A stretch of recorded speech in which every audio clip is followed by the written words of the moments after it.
Halo sahabat Momo. Pernahkah kalian merasa, seluruh perjuangan, keringat, dan pengorbanan yang kalian lakukan ternyata dimanfaatkan begitu saja oleh orang yang paling kalian cintai? Hari ini, saya Azizah, akan berbagi kisah pahit tentang mimpi saya yang hancur, tentang pengkhianatan yang menyakitkan, dan bagaimana saya bangkit dari kehancuran itu. Ini adalah kisah tentang saya yang kerja keras di Korea, sementara suami saya justru selingkuh dengan mantan pacarnya di belakang saya. Sebelum kita mulai, jangan lupa untuk klik tombol like, subscribe, dan share juga ke teman-teman kalian. Dan buat kalian yang hadir di sini, coba tulis nama kalian, dari kota mana, dan ketik hadir di kolom komentar. Ya, bersiaplah, karena cerita ini akan membuat hati kalian teraduk-aduk.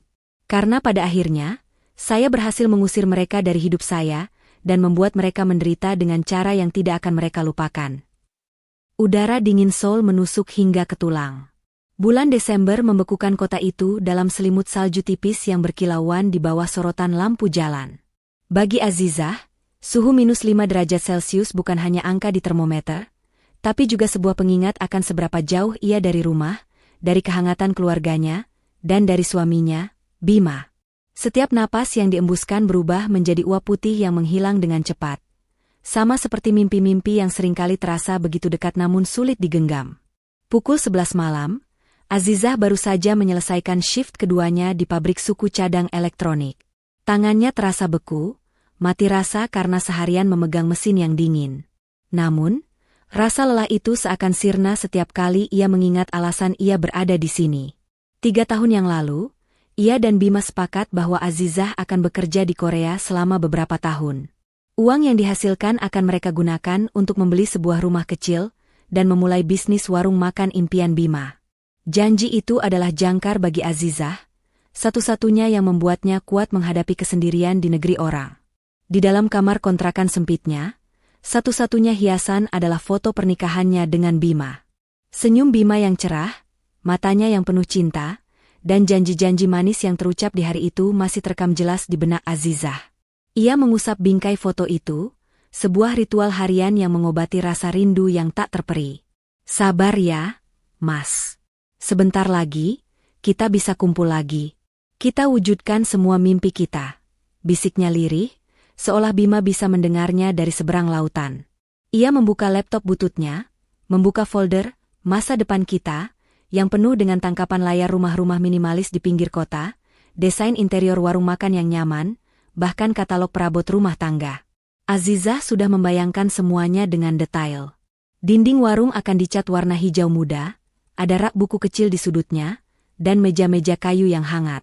Semua sketsa ini ia kirimkan kepada Bima, berharap suaminya juga ikut bersemangat. Namun, beberapa bulan terakhir, semangat itu terasa meredup. Panggilan video yang dulunya rutin setiap malam Jumat kini semakin jarang. Pesan-pesan Bima menjadi singkat, dan ia selalu punya alasan ketika Azizah mengajaknya menelepon. Lagi di luar, sayang, atau pulang malam, capek banget, menjadi balasan yang sering diterima Azizah. Ia selalu berusaha berpikir positif, meyakinkan dirinya bahwa Bima mungkin memang sibuk dengan urusan bisnis. Malam itu, seperti biasa, Azizah mencoba menelepon Bima.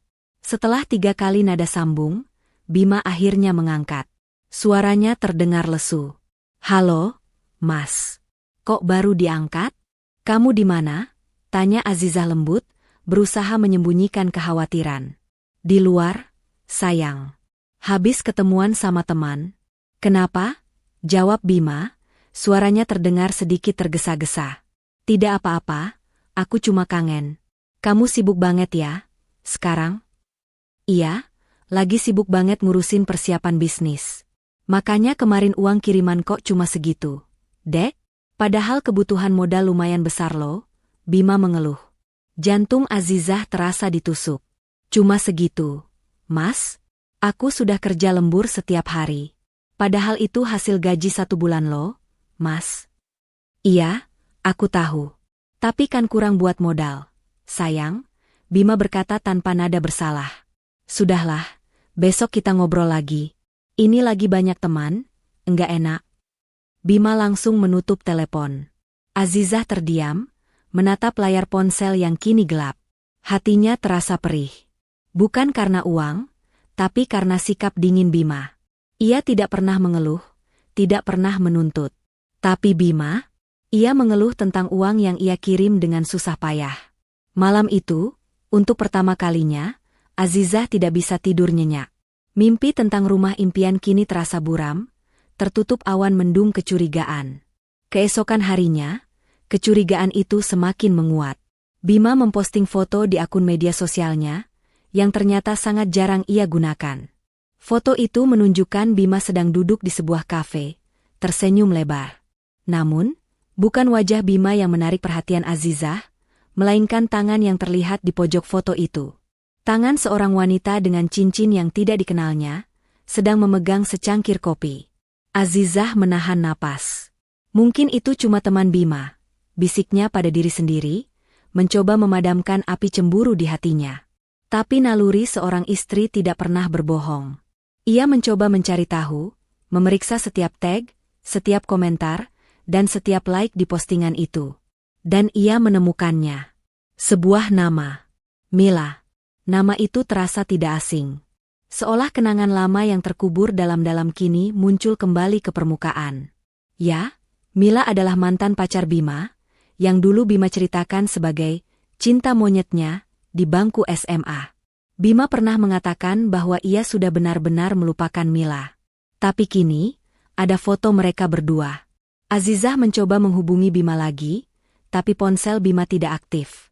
Ia mencoba menghubungi teman-teman Bima yang ia kenal, tapi mereka semua mengatakan hal yang sama. Bima sudah lama tidak pernah nongkrong bersama mereka. Bima selalu sibuk, kata mereka. Dengan siapa Bima sibuk? Pertanyaan itu terus menggerogoti pikiran Azizah. Ia kembali membuka akun media sosial Bima dan Mila. Kali ini ia melihat sebuah video. Video itu diunggah oleh Mila, menunjukkan dirinya dan Bima sedang tertawa lepas sambil berolahraga di sebuah pusat kebugaran. Mereka tampak begitu akrab, seperti tidak ada jarak di antara mereka. Senyum Bima di video itu, senyum yang begitu tulus, adalah senyum yang tidak pernah Azizah lihat selama berbulan-bulan terakhir. Air mata Azizah jatuh. Panas, membasahi pipinya yang dingin. Ia merasa seperti boneka yang dimainkan, seperti alat yang hanya digunakan untuk mengirim uang. Ia telah mengorbankan segalanya, kebahagiaannya, masa mudanya, dan Bima. Bima memanfaatkan semua itu untuk hidup enak di Indonesia, dan bersenang-senang dengan wanita lain. Ponselnya berdering. Nama Bima muncul di layar. Azizah menahan amarah, ia menarik napas dalam-dalam, dan menjawab telepon itu. Ia akan berpura-pura tenang, seolah tidak terjadi apa-apa. Ini adalah panggilan telepon terakhir yang akan menghancurkan semuanya. Dini hari itu, setelah panggilan telepon yang berujung pada kecurigaan yang menyakitkan, Azizah tidak bisa memejamkan mata. Jam digital di samping tempat tidurnya menunjukkan pukul 3 pagi, tapi pikirannya terlalu gaduh untuk membiarkannya istirahat. Ia bangkit, duduk di tepian ranjang, dan menatap pantulan dirinya di jendela. Matanya sembab, wajahnya pucat. Seolah dalam satu malam, ia menua bertahun-tahun. Ada apa ini, ya Tuhan? Gumamnya, suaranya tercekat. Ia mencoba merasionalisasi. Mungkin Mila memang hanya teman. Mungkin Bima sedang sibuk sungguhan. Tapi setiap kali ia mencoba menenangkan diri, bayangan video Bima dan Mila di pusat kebugaran kembali muncul. Senyum Bima, tawa mereka, tatapan mata yang penuh keakraban, semua itu tidak terlihat seperti hubungan pertemanan biasa. Ada keintiman di sana, keintiman yang seharusnya hanya milik dirinya sebagai seorang istri. Kecurigaan itu kini bukan lagi bisikan, melainkan raungan yang tak bisa diabaikan. Pagi itu, saat matahari Korea mulai menampakkan sinarnya, Azizah mengambil keputusan.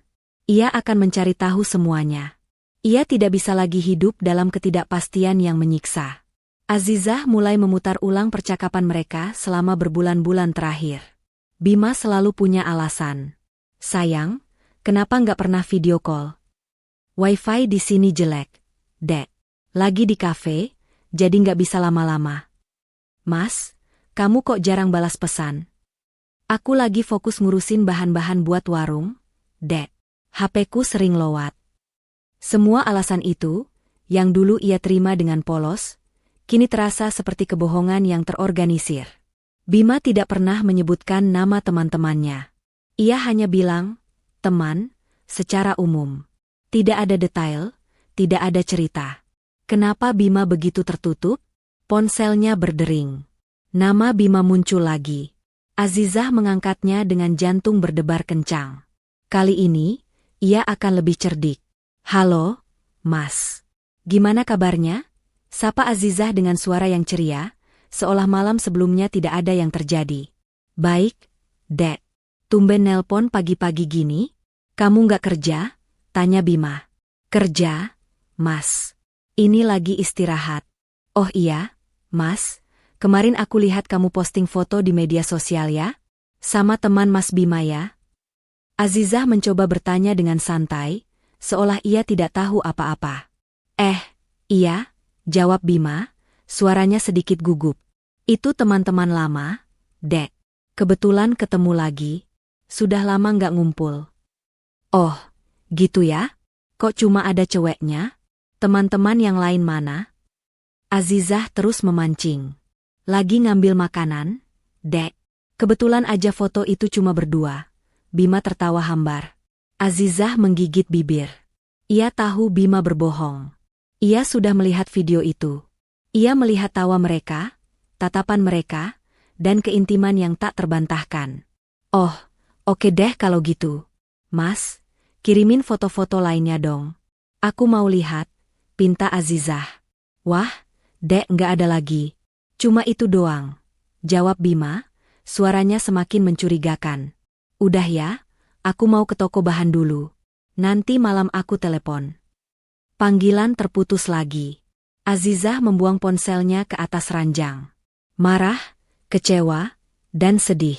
Semua perasaannya bercampur aduk menjadi satu. Ia memutuskan untuk menghubungi sahabat lamanya di Indonesia, Dinda, yang juga mengenal Bima. Din, aku mau tanya sesuatu. Tapi kamu jangan kaget ya, kata Azizah, suaranya bergetar. Azizah menceritakan semuanya. Tentang Bima yang berubah, tentang foto dan video dengan Mila, dan tentang kebohongannya. Kamu yakin, Zizah? Tanya Dinda, suaranya penuh keprihatinan. Yakin, Din. Aku lihat dengan mata kepala sendiri. Bima bohong, dan aku rasa dia nggak cuma memanfaatkan uangku, tapi juga hatiku. Dinda terdiam. Zizah, aku sudah curiga dari dulu. Bima sering banget nongkrong di kafe itu. Aku lihat dia sering sama cewek, tapi aku nggak berani bilang sama kamu. Aku takut kamu khawatir. Dinda, kamu tahu kan Bima sudah berapa lama sama Mila? Setahu aku, mereka pacaran pas SMA, Zizah. Tapi Bima bilang dia sudah move on. Aku nggak tahu kalau mereka kembali lagi. Percakapan dengan Dinda menguatkan kecurigaan Azizah.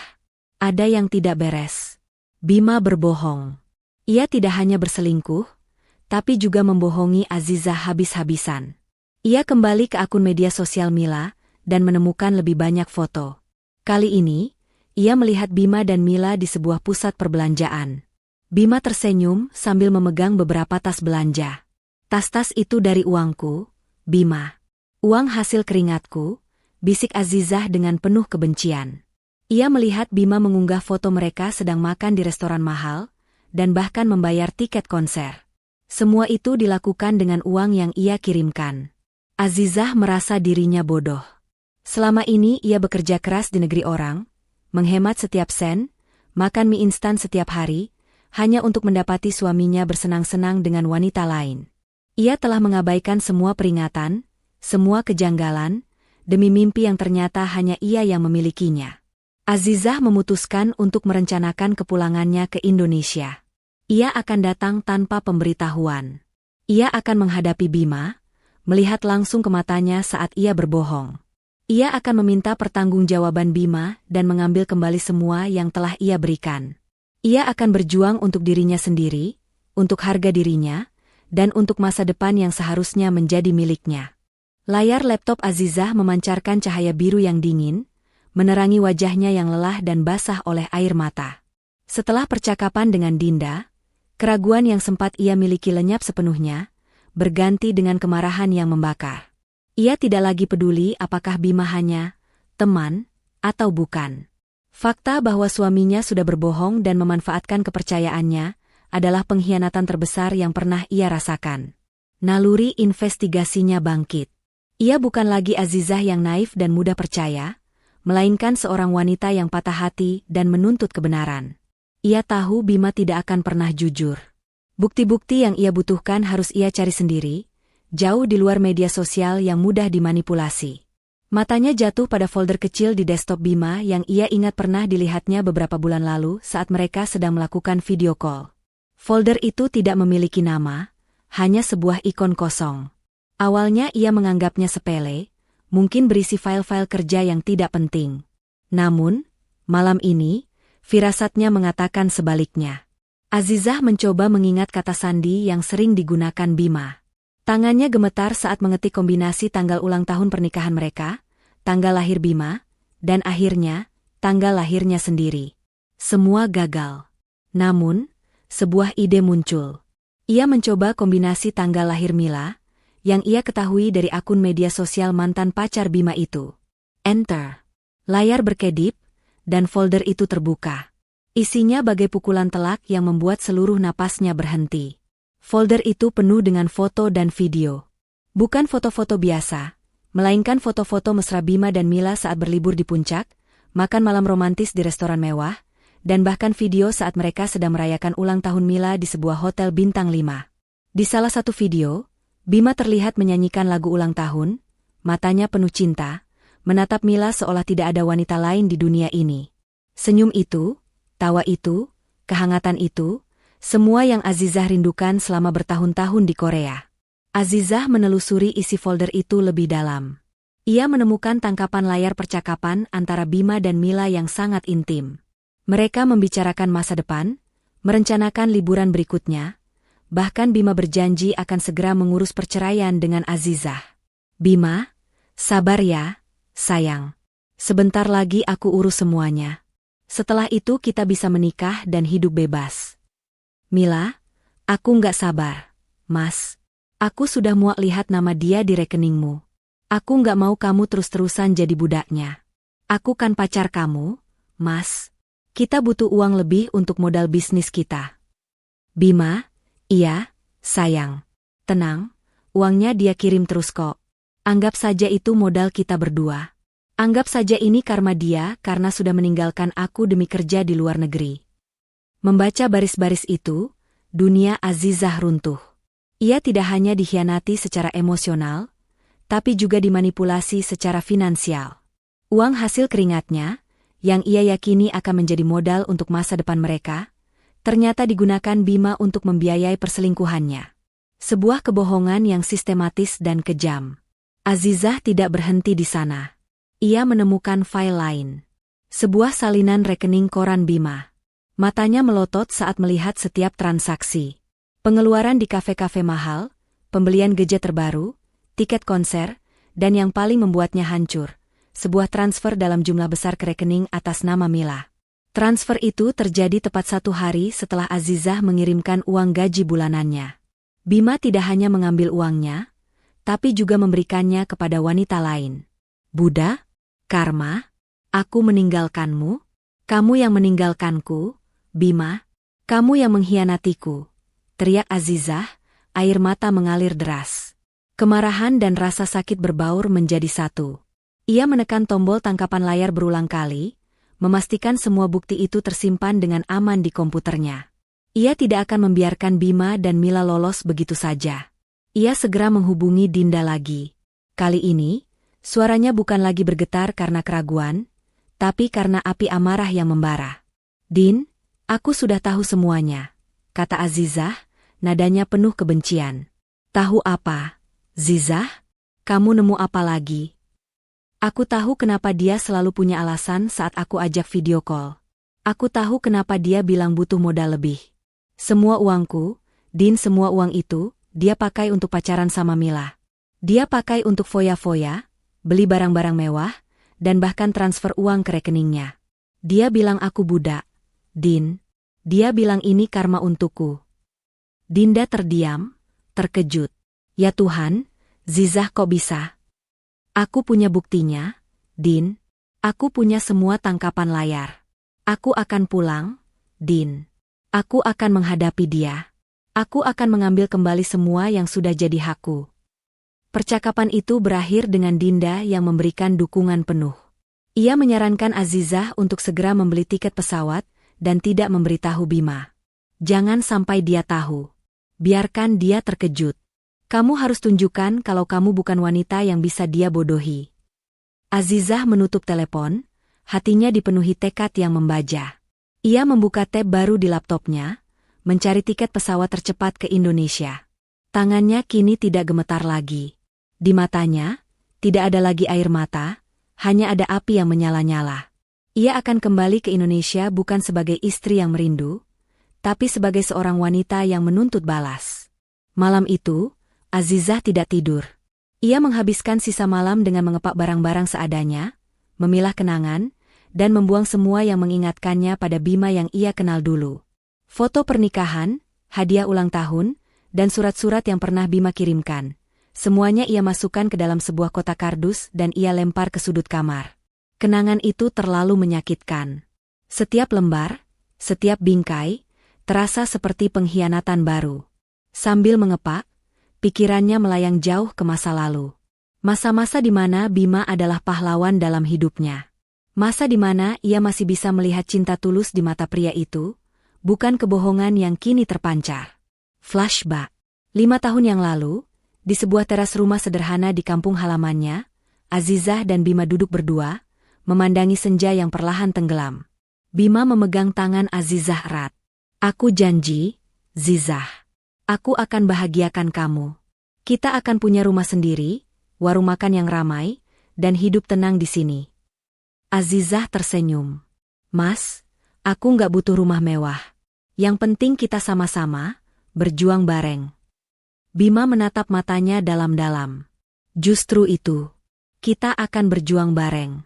Aku sudah dapat informasi, ada program TKI ke Korea. Gajinya besar, Zizah. Cuma butuh 2 atau 3 tahun saja. Uang itu bisa kita pakai untuk modal bisnis kita. Azizah awalnya ragu. Ia tidak pernah terpisah jauh dari Bima. Namun, Bima meyakinkannya. Ia menunjukkan foto-foto rumah, desain warung, dan bahkan mengajak Azizah ke toko perabot, memilih-milih perabot yang akan mereka beli di masa depan. Semangat Bima yang membara menular pada Azizah. Ia percaya, Bima adalah pria yang tidak akan pernah mengkhianati janji-janjinya. Azizah ingat, di hari keberangkatannya, Bima memeluknya erat di bandara. Bima menangis. Jaga diri baik-baik, sayang. Aku akan nunggu kamu.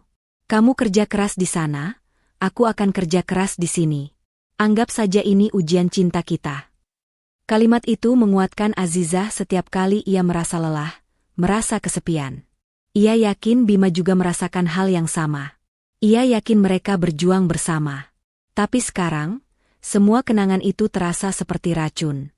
Kata-kata Bima tentang ujian cinta terdengar seperti lelucon yang kejam. Ia tidak pernah tahu bahwa yang sebenarnya diuji adalah kesetiaannya, sementara Bima justru mengkhianatinya di belakang. Pikiran Azizah kembali ke Mila. Bima pernah bercerita tentang Mila. Mila itu teman SMA-ku. Sayang. Cinta monyet. Sudah lama sekali. Bima meyakinkan Azizah bahwa hubungannya dengan Mila hanya masa lalu yang sudah tidak berarti. Tapi kini, Azizah menyadari bahwa Bima tidak pernah benar-benar melupakan Mila. Ia hanya memendamnya, menunggu kesempatan yang tepat untuk kembali. Azizah ingat saat Bima memberitahunya bahwa Mila baru saja pulang dari luar kota dan ingin bertemu Bima untuk sekadar reuni. Azizah, yang naif dan percaya, mengizinkan. Ia bahkan menyuruh Bima untuk mentraktir Mila makan dengan uang yang ia kirimkan. Anggap saja hadiah untuk temanmu, Mas. Dia sudah jauh-jauh datang. Bima mengangguk dan tersenyum. Kamu memang istri yang baik, sayang. Terima kasih. Kata-kata itu menusuk jantung Azizah. Bima tidak hanya menggunakan uangnya, tapi juga menertawakan kebodohannya. Bima menikmati sandiwara ini, memanfaatkan kepolosan Azizah untuk mendanai perselingkuhannya. Air mata Azizah kembali mengalir. Tapi kali ini bukan karena kesedihan, melainkan karena kemarahan yang membakar. Ia memandang tiket pesawat di tangannya. Penerbangan dalam waktu 8 jam. Waktu yang cukup untuk mempersiapkan dirinya menghadapi Bima. Ia tidak lagi peduli dengan janji-janji, dengan mimpi-mimpi yang dulu mereka ukir bersama. Yang ia pedulikan sekarang hanyalah keadilan. Ia teringat kata-kata Dinda, jangan sampai dia tahu. Biarkan dia terkejut. Ya, Azizah tidak akan menghubungi Bima lagi. Ia akan datang seperti malaikat maut yang membawa kehancuran.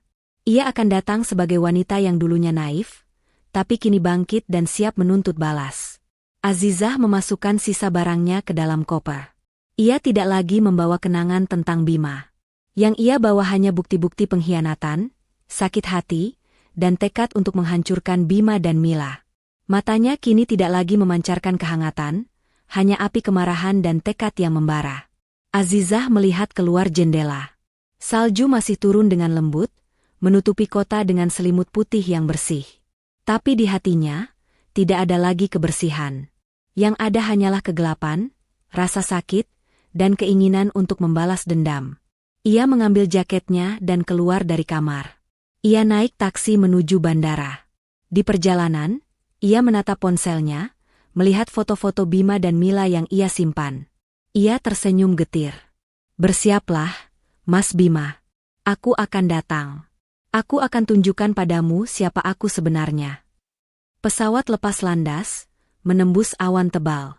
Azizah menutup matanya, membiarkan kenangan pahit itu memudar. Ia tidak lagi Azizah yang naif dan lemah. Ia adalah wanita baru, yang lahir dari pengkhianatan. Ia adalah wanita yang akan membuat Bima menyesal karena pernah mengkhianatinya. Ponsel Azizah bergetar di dalam saku jaketnya. Sebuah nama muncul di layar yang sudah retak, Bima. Jantung Azizah berdebar kencang, bukan lagi karena rindu, melainkan karena campuran amarah dan tekad yang membakar. Ia sedang menunggu boarding di Bandara Incheon, 5 jam sebelum penerbangan pulang ke Indonesia.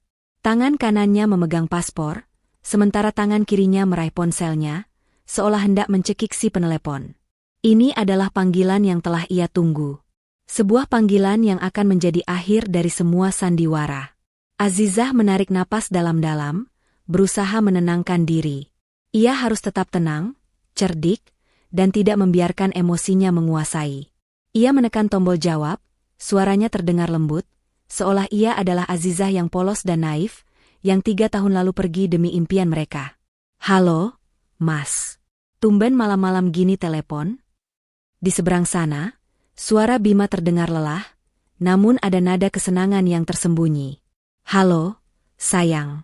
Maaf ya, kemarin gak sempat telepon balik. Ini lagi di jalan pulang, baru selesai meeting sama investor. Mendengar kebohongan itu, Azizah merasa perutnya mual. Ia tahu Bima tidak sedang dalam perjalanan pulang dari meeting. Ia tahu Bima sedang bersama Mila, mungkin baru saja selesai makan malam romantis. Ia bisa membayangkan senyum Bima yang penuh kepalsuan saat mengucapkan kata-kata itu. Oh, begitu ya? Semoga lancar ya, Mas. Bima tertawa hambar. Pasti lancar, sayang. Berkat kamu juga. Uang kiriman kamu banyak banget. Jadi, aku bisa pakai buat bikin proposal bisnis yang meyakinkan. Jadi, sekarang aku udah ada investor. Kata-kata, berkat kamu juga, terasa seperti tusukan pisau. Bima tidak malu mengakui bahwa ia memanfaatkan uang Azizah. Dia bahkan bangga akan hal itu. Azizah mengusap air matanya yang mengalir, tidak ingin Bima mendengar suara isaknya. Syukurlah, Mas. Tapi, aku nggak tahu kalau kamu sudah dapat investor. Aku pikir kamu cuma butuh modal dari kita berdua. Iya, sayang. Aku memang butuh. Tapi kan ini buat masa depan kita juga. Makanya aku maksimalkan semua yang ada. Bima menjawab santai, seolah ia sedang membicarakan cuaca. Oh iya, kemarin kamu nanyain foto-foto aku sama teman-teman, ya? Iya, Mas. Fotonya bagus.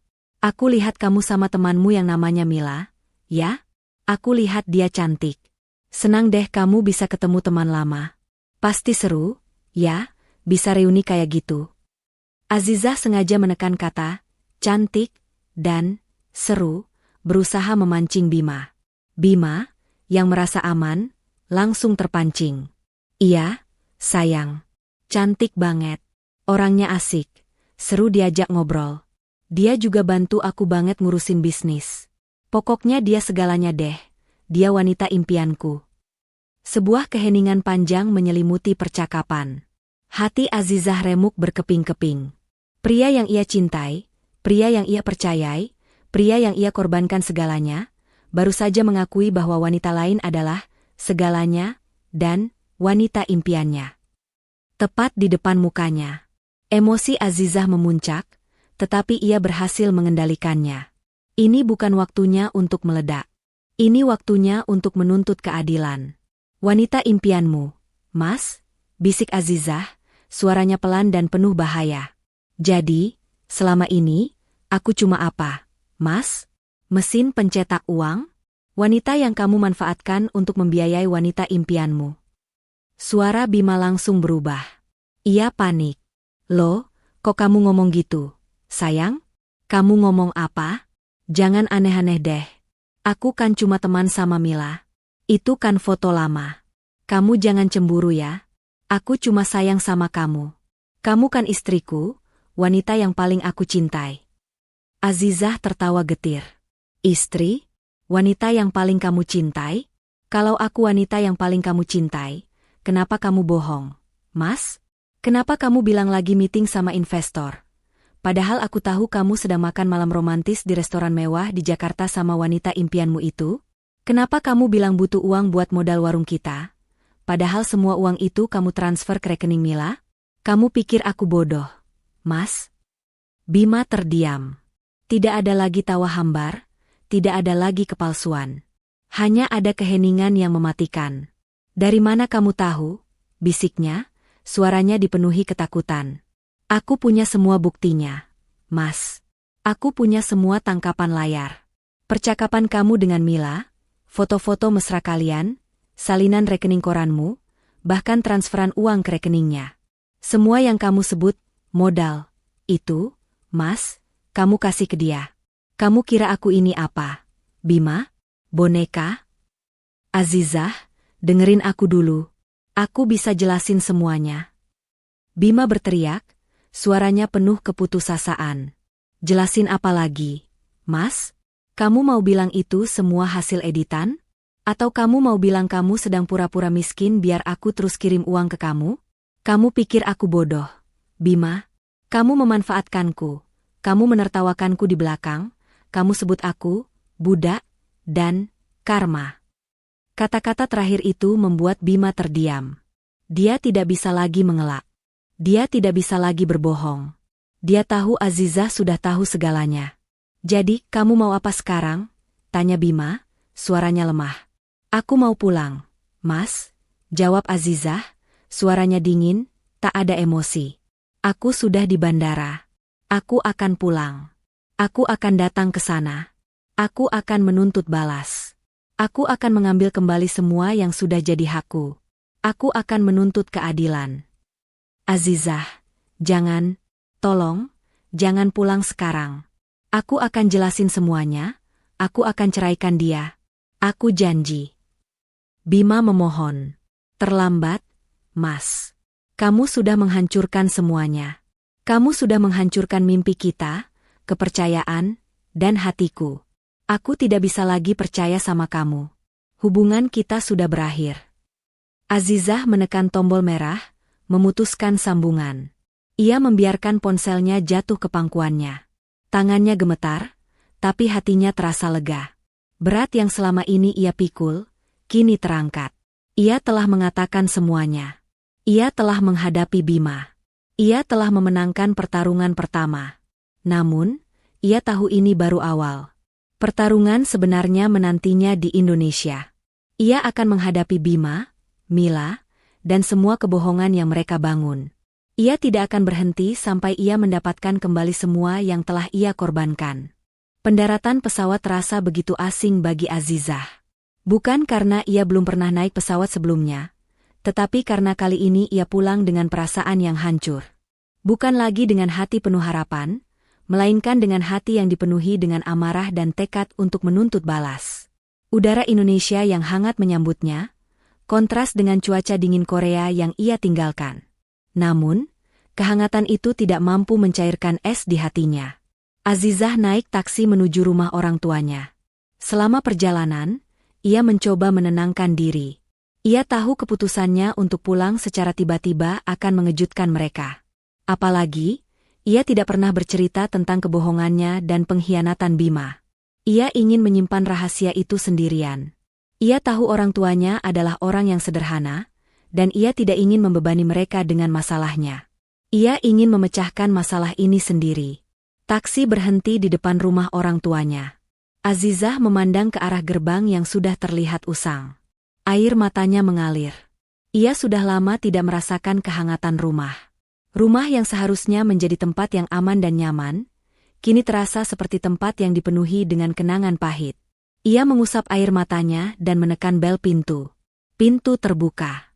Ibunya, yang sudah terlihat jauh lebih tua dari yang ia ingat, memeluknya erat.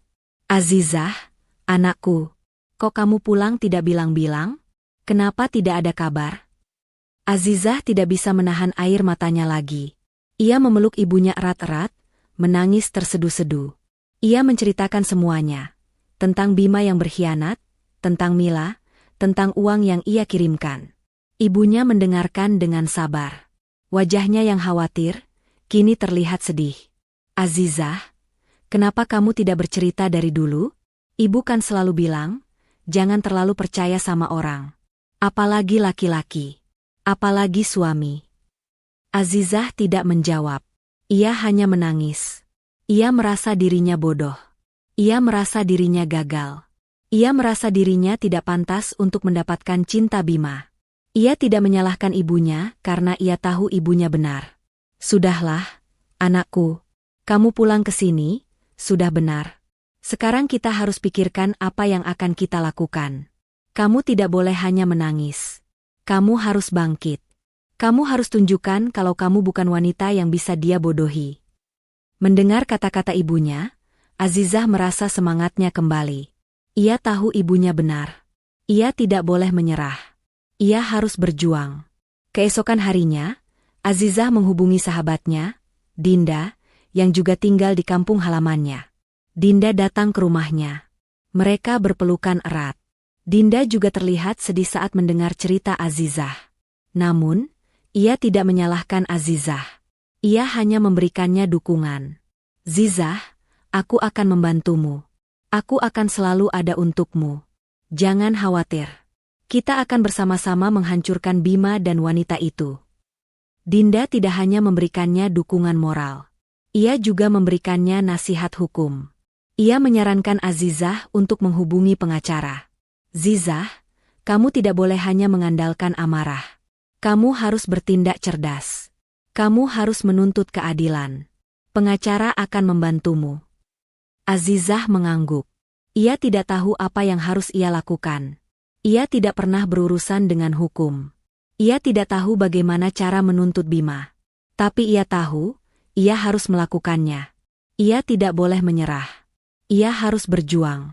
Azizah dan Dinda bertemu dengan seorang pengacara. Mereka menceritakan semuanya.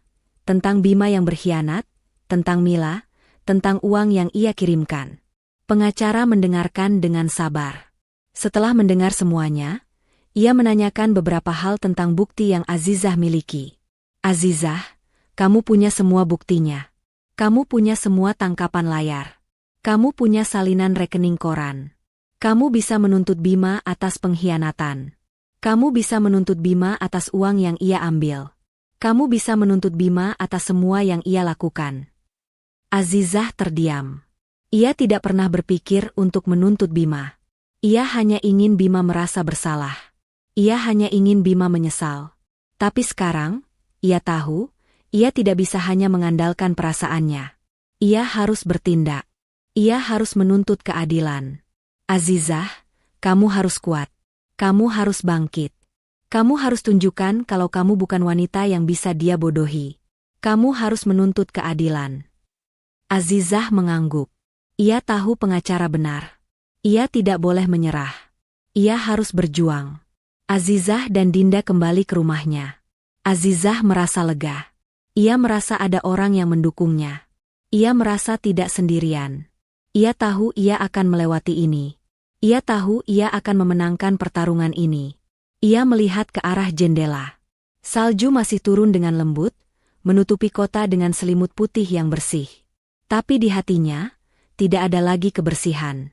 Yang ada hanyalah kegelapan, rasa sakit, dan keinginan untuk membalas dendam. Ia mengambil jaketnya dan keluar dari kamar. Ia naik taksi menuju bandara. Di perjalanan, ia menatap ponselnya, melihat foto-foto Bima dan Mila yang ia simpan. Ia tersenyum getir. Bersiaplah, Mas Bima. Aku akan datang. Aku akan tunjukkan padamu siapa aku sebenarnya. Pesawat lepas landas, menembus awan tebal. Azizah menutup matanya, membiarkan kenangan pahit itu memudar. Ia tidak lagi Azizah yang naif dan lemah. Ia adalah wanita baru, yang lahir dari pengkhianatan. Ia adalah wanita yang akan membuat Bima menyesal karena pernah mengkhianatinya. 1 minggu setelah kepulangannya yang tak terduga, Azizah menyusun rencana balas dendam yang matang. Ia tidak ingin bertindak impulsif, terburu-buru, dan berisiko gagal. Ini bukan hanya tentang membalas dendam, tapi juga tentang menuntut keadilan, harga diri, dan mendapatkan kembali apa yang menjadi haknya. Dibantu oleh Dinda dan nasihat pengacara yang mereka temui, Azizah mengumpulkan semua bukti yang ia miliki, tangkapan layar percakapan mesra, salinan rekening koran yang menunjukkan transfer uang ke rekening Mila, dan semua foto serta video yang ia temukan di folder tersembunyi laptop Bima. Ia juga meminta Dinda untuk memantau setiap pergerakan Bima. Din, Bima bilang ke kamu dia mau menikah sama Mila, kan? Tanya Azizah pada Dinda, yang sedang duduk di sofa ruang tamu. Iya, Zizah. Dia bilang dia mau menikah secepatnya. Dia bilang Mila sudah hamil. Jawab Dinda, suaranya terdengar sedih. Hati Azizah terasa dicabik-cabik. Jadi, dia selingkuh, manfaatin aku, terus sekarang dia mau nikah sama wanita itu? Dan dia bahkan berani-beraninya bilang wanita itu wanita impiannya. Zizah, kamu harus kuat. Kita akan hancurkan dia.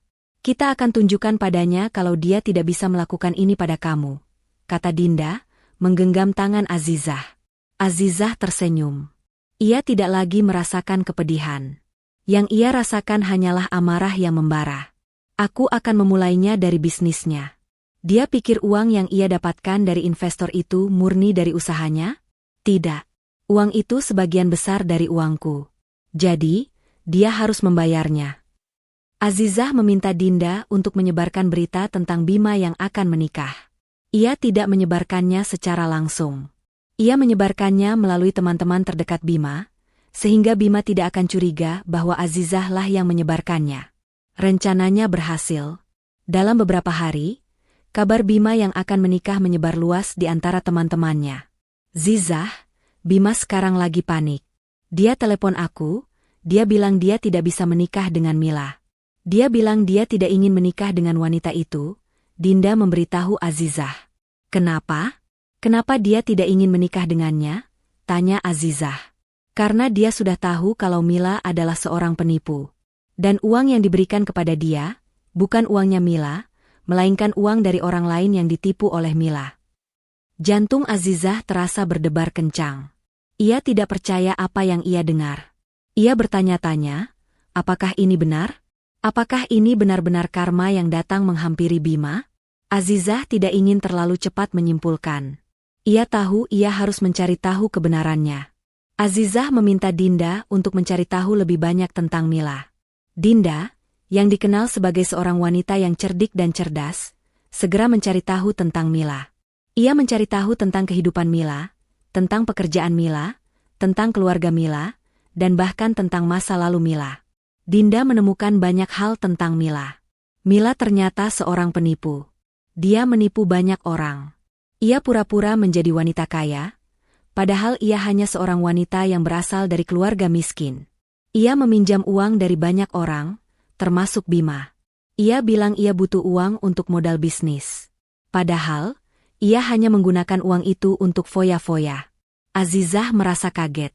Ia tidak percaya bahwa Mila adalah seorang penipu.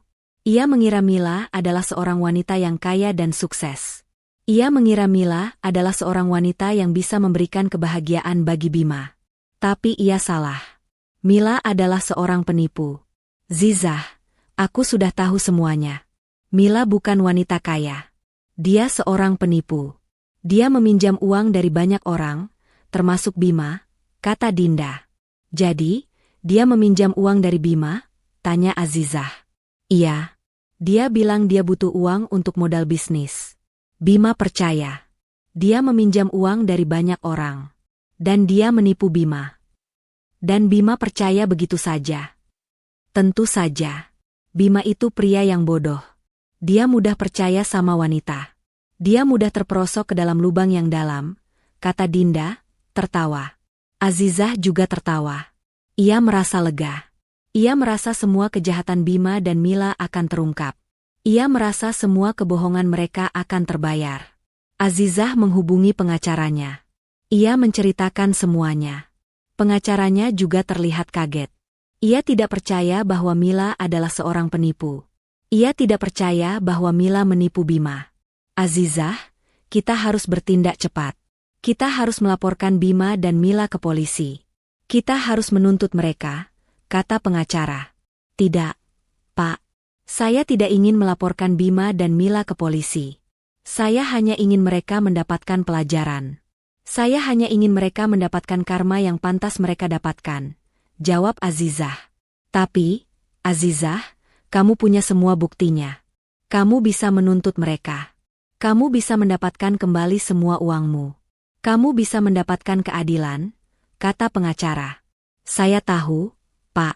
Tapi saya tidak ingin uang. Saya hanya ingin mereka mendapatkan karma. Saya hanya ingin mereka tahu bahwa mereka salah. Saya hanya ingin mereka tahu bahwa mereka tidak bisa melakukan ini pada saya. Pengacara mengangguk. Ia tidak bisa lagi membantah. Ia tahu Azizah benar. Ia tahu Azizah tidak ingin uang. Ia hanya ingin keadilan. Azizah kembali ke rumahnya. Ia merasa tenang. Ia merasa lega. Ia merasa semua masalahnya akan segera berakhir. Ia tahu ia akan mendapatkan karma yang pantas ia dapatkan. Pagi itu, udara terasa berat dan tegang. Azizah mengenakan setelan sederhana namun elegan, sebuah simbol dari kemandirian dan kekuatan barunya. Di sampingnya, Dinda mengenakan pakaian kasual, siap memberikan dukungan moral. Keduanya berdiri di depan pintu rumah kontrakan Bima, yang Azizah beli dengan uangnya. Jantung Azizah berdebar kencang, bukan lagi karena ketakutan, melainkan antisipasi untuk menghadapi kenyataan yang menyakitkan. Azizah menekan bel pintu. Terdengar langkah kaki yang tergesa-gesa dari dalam, dan pintu terbuka. Sosok Bima berdiri di ambang pintu, wajahnya pucat pasi, matanya membelalak kaget melihat Azizah di sana. Di belakangnya, Mila yang sedang mengikat rambutnya dengan malas, menatap bingung. Siapa? Mas? Tamu ya? Tanyanya manja, suaranya yang familiar terdengar begitu menjijikan di telinga Azizah. Bima tidak bisa berkata-kata. Ia hanya bisa menatap Azizah dengan tatapan ketakutan dan penyesalan. Azizah, kamu kok pulang tidak bilang-bilang? Tanyanya, suaranya bergetar. Untuk apa bilang-bilang? Bukankah seharusnya aku yang memberitahu Mas Bima kalau aku sudah sampai di Indonesia? Jawab Azizah dengan dingin, matanya menatap tajam ke arah Bima. Azizah, aku bisa jelaskan semuanya, kata Bima, berusaha meraih tangan Azizah. Namun, Azizah segera menarik tangannya. Tidak ada yang perlu dijelaskan. Aku sudah tahu semuanya. Tentang perselingkuhanmu, tentang Mila, dan tentang uangku, jawab Azizah dengan tegas. Matanya menatap tajam ke arah Bima. Azizah, dengerin aku dulu. Aku bisa jelaskan semuanya. Bima memohon. Jelaskan apa lagi? Semua bukti sudah ada. Tangkapan layar, transferan uang, semuanya ada. Kamu mau apa lagi? Jawab Azizah, air matanya menetes. Mila, yang tidak mengerti apa yang terjadi, berjalan ke samping Bima. Ia melipat tangannya di dada. Ada apa ini? Siapa wanita ini, Mas Bima? Tanyanya. Mila, dia istriku, jawab Bima dengan suara pelan. Mila terkejut. Istri? Kamu bohong, Mas? Kamu bilang kamu belum menikah. Kamu bilang kamu sudah bercerai. Teriak Mila, matanya membelalak. Bima terdiam. Dia tidak bisa lagi berbohong. Azizah tersenyum. Jadi, kamu juga korban? Bima, kamu tidak hanya menipu aku, tapi kamu juga menipu Mila. Kamu ini manusia seperti apa? Tanya Azizah dengan nada jijik. Azizah, aku bisa jelaskan? Mila. Tidak ada yang perlu dijelaskan. Aku sudah tahu semuanya. Jawab Azizah, memotong ucapan Bima. Azizah melangkah masuk ke dalam rumah. Bima dan Mila terkejut. Mereka tidak menyangka Azizah akan berani masuk ke dalam rumah. Azizah melihat sekeliling. Rumah itu dipenuhi dengan perabot-perabot baru yang mewah. Sebuah TV layar datar berukuran besar terpampang di ruang tamu. Perabot-perabot itu, yang ia yakini dibeli dengan uangnya, kini terlihat menjijikan. Bagaimana, Mas? Rumahnya bagus? Perabotnya bagus? Semuanya bagus. Kan? Semua ini dari uangku. Uang yang aku hasilkan dengan susah payah di Korea. Uang yang kamu bilang untuk modal bisnis kita. Kata Azizah, matanya berkaca-kaca. Azizah, aku minta maaf. Kata Bima, suaranya bergetar. Minta maaf? Minta maaf untuk apa? Untuk pengkhianatanmu? Untuk kebohonganmu? Atau untuk semua uangku yang kamu habiskan untuk foya-foya dengan wanita ini? Tanya Azizah, suaranya keras dan penuh amarah. Mila, yang kini mengerti situasinya, mundur beberapa langkah. Ia tidak menyangka Bima akan menipu dirinya juga. Ia merasa bodoh. Ia merasa dirinya dimanfaatkan. Mas Bima, kamu tega menipu aku? Tanyanya, suaranya bergetar. Bima tidak bisa menjawab. Dia hanya bisa menundukkan kepalanya. Dia merasa malu. Dia merasa bodoh. Dia merasa semua kebohongannya akan terungkap. Azizah melangkah ke arah Bima. Dia menatap mata Bima dalam-dalam. Aku tahu kamu menipu aku. Aku tahu kamu memanfaatkan aku. Aku tahu kamu berkhianat. Tapi kamu tahu apa yang paling menyakitkan? Kamu bahkan berani-beraninya bilang wanita ini wanita impianmu. Kamu bahkan berani-beraninya bilang aku ini karma yang pantas kamu dapatkan. Kata Azizah, suaranya bergetar. Bima tidak bisa lagi menahan air matanya. Dia menangis. Azizah, aku minta maaf. Aku sangat menyesal. Aku tidak tahu apa yang harus aku lakukan. Aku sangat bodoh. Kamu bodoh? Kamu tidak bodoh. Bima. Kamu jahat. Jawab Azizah dengan dingin. Matanya menatap tajam ke arah Bima. Azizah, tolong maafkan aku. Aku akan lakukan apa saja. Aku akan ceraikan dia. Aku akan kembali sama kamu, kata Bima, memohon. Azizah tertawa getir. Ceraikan dia? Kamu pikir aku akan kembali sama kamu? Kamu pikir aku akan melupakan semua ini?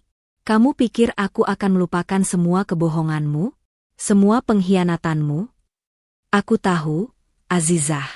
Aku tahu aku salah. Aku janji aku akan berubah. Aku janji aku akan jadi pria yang lebih baik, kata Bima, menangis. Terlambat, Mas. Kamu sudah menghancurkan semuanya. Aku tidak bisa lagi percaya sama kamu. Aku tidak bisa lagi mencintai kamu. Hubungan kita sudah berakhir. Jawab Azizah, air matanya menetes. Azizah melangkah ke arah pintu. Dia membuka pintu. Dia menoleh ke arah Bima. Aku akan mengambil kembali semua yang sudah jadi hakku. Aku akan menuntut keadilan. Dan kamu, Bima, kamu akan mendapatkan karma yang pantas kamu dapatkan. Azizah melangkah keluar dari rumah. Bima dan Mila terdiam. Mereka tidak bisa berkata-kata. Mereka hanya bisa menatap Azizah yang berjalan pergi. Mas Bima, apa yang akan kita lakukan sekarang? Tanya Mila, suaranya bergetar. Aku tidak tahu, Mila. Aku tidak tahu. Jawab Bima, menundukkan kepalanya. Dia merasa semua harapannya, semua mimpinya, hancur. Dia merasa semua kebohongannya akan terungkap. Dia merasa semua karma akan datang menghampiri dirinya. Setelah membaca bab 8, Anda dapat melihat bagaimana Azizah akhirnya menghadapi Bima dan Mila dengan semua bukti yang ia miliki. Momen ini menjadi klimaks dari pengkhianatan Bima. di mana semua kebohongannya terbongkar di depan matanya sendiri.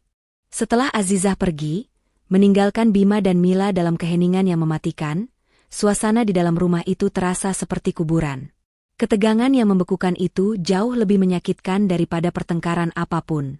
Bima terduduk di sofa, wajahnya tertutup kedua tangannya. Ia tidak menangis dengan suara keras, tetapi isak tangisnya yang tertahan terdengar pilu.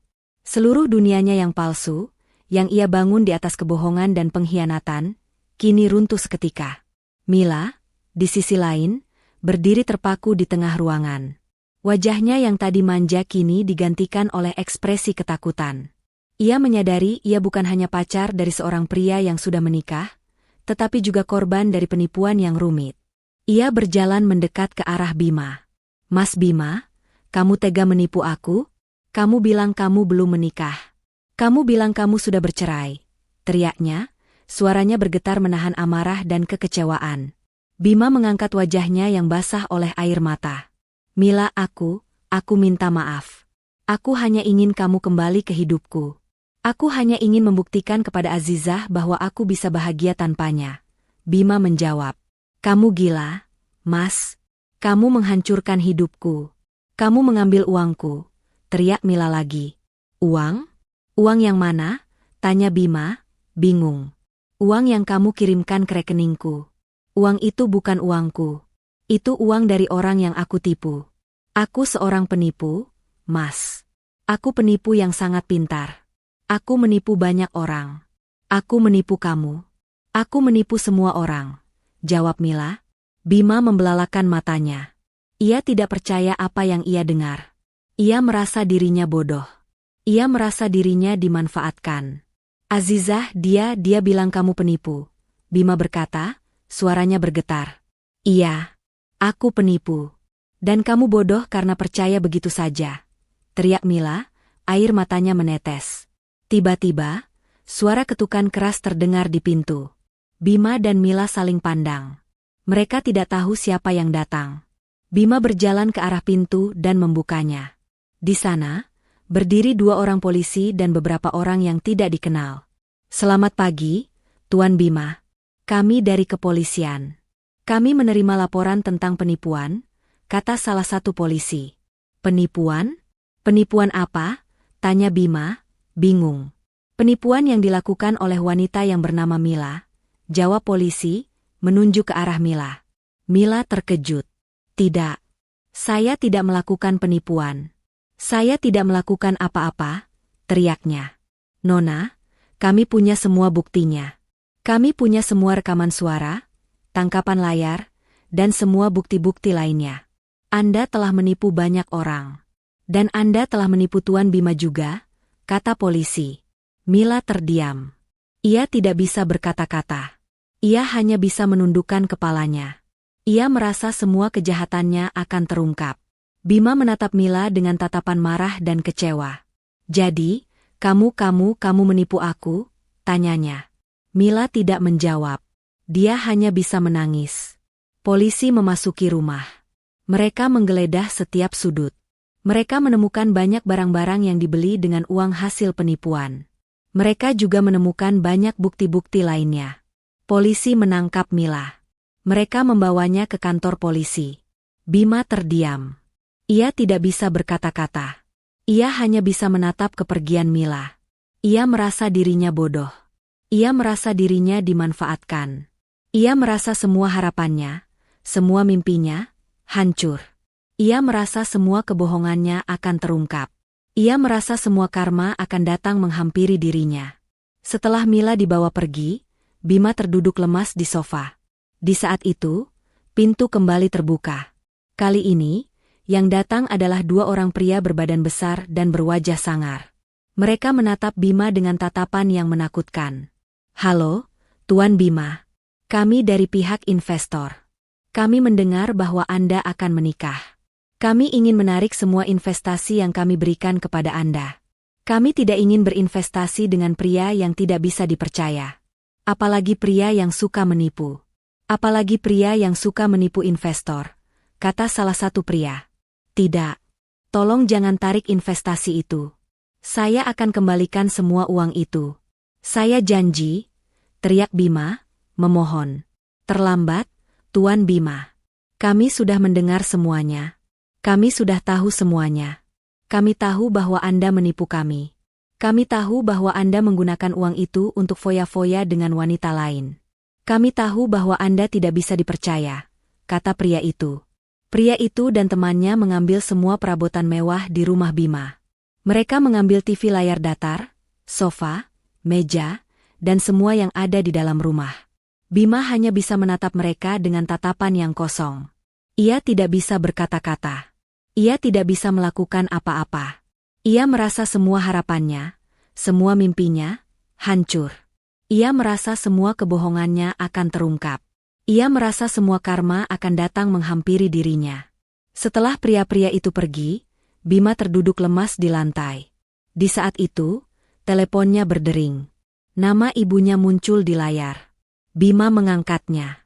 Suara ibunya terdengar panik. Bima, Bima, kenapa kamu tidak bisa dihubungi?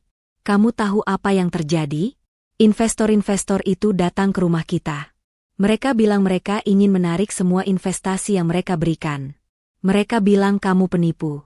Bima, apa yang kamu lakukan? Ibu, aku minta maaf.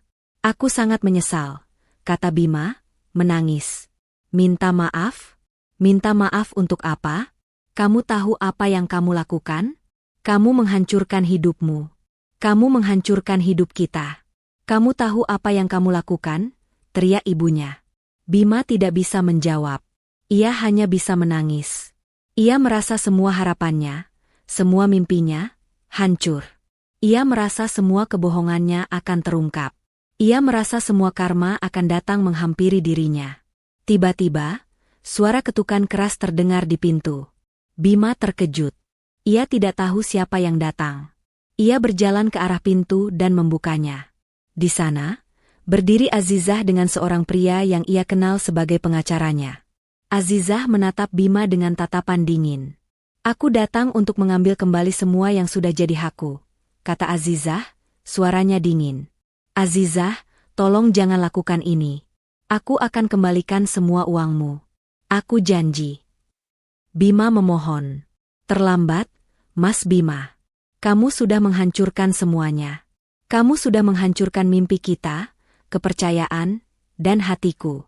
Aku tidak bisa lagi percaya sama kamu. Hubungan kita sudah berakhir. Aku hanya ingin keadilan, jawab Azizah, air matanya menetes.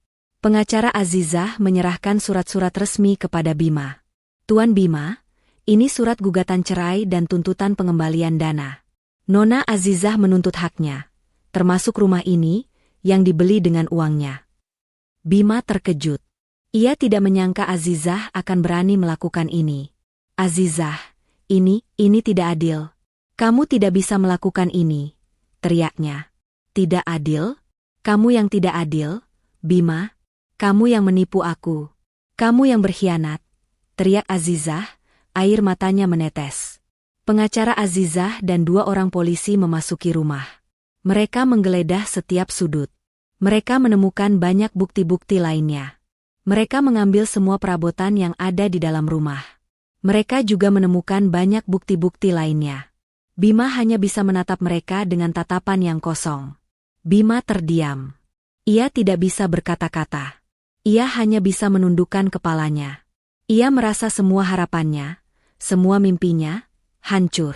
Ia merasa semua kebohongannya akan terungkap. Ia merasa semua karma akan datang menghampiri dirinya. Pagi yang cerah di Wonosobo. Matahari terbit dengan malu-malu, menyinari kota dengan kehangatan yang lembut. Di sebuah kafe kecil di pusat kota, Azizah duduk sendirian, menikmati kopi hangat dan sarapan yang lezat. Sudah 3 tahun sejak ia kembali ke Indonesia. 3 tahun sejak ia meninggalkan Bima dan Mila di tengah kehancuran mereka. 3 tahun yang penuh dengan perjuangan, air mata, dan kebangkitan. Setelah ia menuntut haknya, Azizah mendapatkan kembali rumah yang dibeli dengan uangnya. Ia juga mendapatkan sebagian besar uangnya kembali. Bima, yang ditinggalkan oleh Mila dan investornya, tidak punya apa-apa lagi. Ia harus memulai kembali dari nol. Ia kehilangan segalanya. Rumah, uang, bisnis, dan yang paling penting, harga dirinya. Azizah, di sisi lain, menggunakan uang yang ia dapatkan kembali untuk memulai bisnis barunya. Ia tidak lagi ingin bekerja di pabrik. Ia ingin menjadi pengusaha. Ia membuka sebuah butik kecil yang menjual pakaian-pakaian khas Korea. Bisnisnya berjalan lancar. Ia juga menjadi seorang blogger yang berbagi kisah-kisah inspiratif tentang kehidupannya. Ia ingin menjadi inspirasi bagi banyak wanita yang mengalami nasib yang sama seperti dirinya. Hidupnya terasa jauh lebih bahagia. Ia tidak lagi terbebani dengan kebohongan, pengkhianatan, dan sandiwara. Ia merasa bebas. Ia merasa hidup. Ia merasa dirinya menjadi wanita yang lebih kuat. Ia belajar untuk mencintai dirinya sendiri, dan ia belajar untuk tidak mengandalkan orang lain. Sambil menikmati kopinya, ia mengingat semua pelajaran yang ia dapatkan dari pengalamannya. Ia belajar bahwa cinta sejati tidak pernah didasarkan pada uang. Ia belajar bahwa kepercayaan adalah hal yang paling penting dalam sebuah hubungan. Ia belajar bahwa pengkhianatan tidak pernah bisa dibenarkan. Ia belajar bahwa keadilan akan selalu datang. Ia teringat sebuah pesan moral yang ia sampaikan dalam blognya. Ia menulis, "Jangan pernah mengorbankan diri sendiri untuk orang lain. Jangan pernah mengabaikan intuisi Anda. Jangan pernah membiarkan orang lain memanfaatkan Anda. Jika ada sesuatu yang salah, percayalah pada insting Anda dan jangan pernah menyerah. Karena pada akhirnya, Anda akan mendapatkan keadilan yang pantas Anda dapatkan." Tiba-tiba, seorang pria muda datang menghampirinya. Pria itu tampan, tinggi, dan berwajah ramah. Ia adalah pemilik kafe tempat Azizah sering datang. "Selamat pagi, Nona Azizah. Boleh saya duduk di sini?" tanyanya. Azizah tersenyum. "Tentu saja. Silakan." Pria itu duduk di seberang Azizah. "Nona Azizah, saya ingin mengucapkan terima kasih. Blog Anda sangat inspiratif. Kisah Anda sangat menyentuh. Anda adalah wanita yang sangat kuat." Azizah tersenyum. "Terima kasih banyak. Saya hanya ingin berbagi pengalaman saya." Mereka berdua mulai mengobrol. Mereka berbicara tentang bisnis, tentang kehidupan, tentang mimpi-mimpi mereka. Azizah merasa nyaman di dekat pria itu. Pria itu tidak seperti Bima. Pria itu tulus, ramah, dan jujur. Azizah tidak lagi memikirkan masa lalu. Ia tidak lagi memikirkan Bima dan Mila. Ia tidak lagi memikirkan semua kebohongan dan pengkhianatan. Ia hanya memikirkan masa depan. Ia tahu masa depannya akan cerah. Ia tahu ia akan menemukan kebahagiaan sejati. Ia tahu ia akan menemukan cinta sejati. Dan ia benar. Setelah beberapa bulan, pria itu dan Azizah menjadi sepasang kekasih.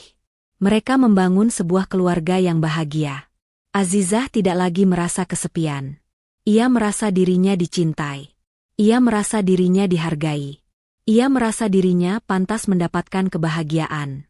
Di sebuah senja yang indah, Azizah duduk di samping pria itu, memandang langit yang dipenuhi dengan warna-warna yang indah. Ia tersenyum. Ia tidak lagi merasa sedih.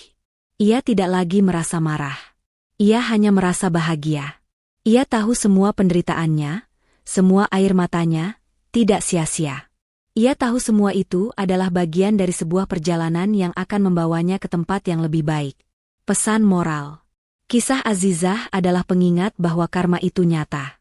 Orang yang jahat, pada akhirnya, akan menerima balasan yang setimpal. Tetapi, pesan yang lebih dalam dari cerita ini adalah tentang kekuatan dan ketahanan diri. Azizah tidak menyerah saat ia dikhianati.